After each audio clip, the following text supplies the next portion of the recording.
All right, class, let's begin our lesson for today. Today, we are learning Introduction to Algorithms. By the end of this lesson, you should be able to tell me what is an algorithm, why is it important, what makes a good algorithm, and how can we write or draw an algorithm. Sounds good? Let's move step by step, just like an algorithm itself. Let me start with a simple question. Have you ever followed instructions before? Maybe instructions to cook, to use a phone, or to play a game? That's exactly where algorithms begin. An algorithm is a step-by-step set of instructions used to solve a problem or perform a task. In computer studies, an algorithm tells the computer what to do, one step at a time and in the correct order. If the order is wrong, what happens? Exactly, the task will fail. Let's use a real-life example so everyone understands clearly. Think about making tea. Can you pour water before boiling it? Of course not. First, you boil the water, then put tea leaves in a cup, pour the hot water, add sugar or milk, stir, and then drink. Every step follows the next one in order. If you change the order, the tea will not be right. That whole process is an algorithm. This shows us that algorithms are not only for computers, we actually use them every day without realizing it. Now, why are algorithms so important in computer science? Good question. Algorithms help us think logically and solve problems step by step. Before a programmer writes any code, they first plan using an algorithm. This makes programs easy to understand, easy to correct, and easy for other people to improve. Imagine writing a program without any plan.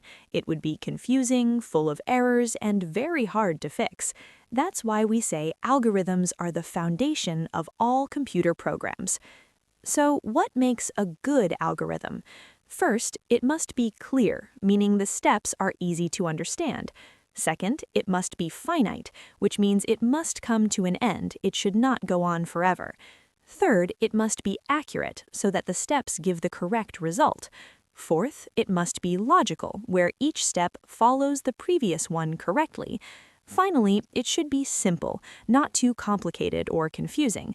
Let me ask you, if another learner reads your algorithm, will they understand it easily? If yes, then you have written a good algorithm. Next, let's look at ways we can represent or write algorithms. There are three main ways. The first way is pseudocode. Pseudocode is written in simple English. It looks like programming, but it is not real code. For example, start, input number, output number times 2, end. Very simple, right? Pseudocode helps us plan our ideas clearly before writing actual code.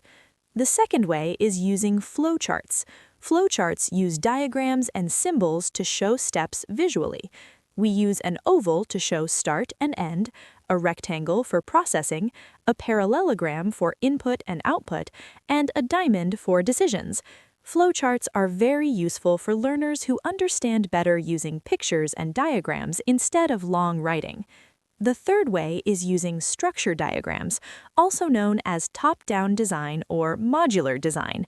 A structure diagram shows how a big problem can be broken down into smaller, simpler tasks, called modules. Instead of solving everything at once, we divide the task into parts and solve each part step by step. For example, if the problem is to process student results, we can break it into smaller modules like input marks, calculate total, calculate average, determine grade, and display results. Each small task becomes easier to understand and manage. Structure diagrams have many advantages. They make large problems easy to understand, help programmers organize their work, and make programs easier to maintain and modify. If one part has a problem, you can fix it without changing the whole program. However, one drawback is that structure diagrams may not show the exact flow of decisions clearly like flowcharts do, and beginners may find them confusing at first if not explained well. Now let's look at a simple exam-style example. Suppose the question says, display the sum of two numbers. What do? We start, input the first number, input the second number, add the two numbers, display the result, and then end. That's all. No coding needed. just clear, logical steps. Before we end, let me warn you about common mistakes students make. Many learners write vague steps that are not clear. Some forget the correct order of steps. Others forget to write start or end. Some write real programming code instead of pseudocode, and some skip input or output steps.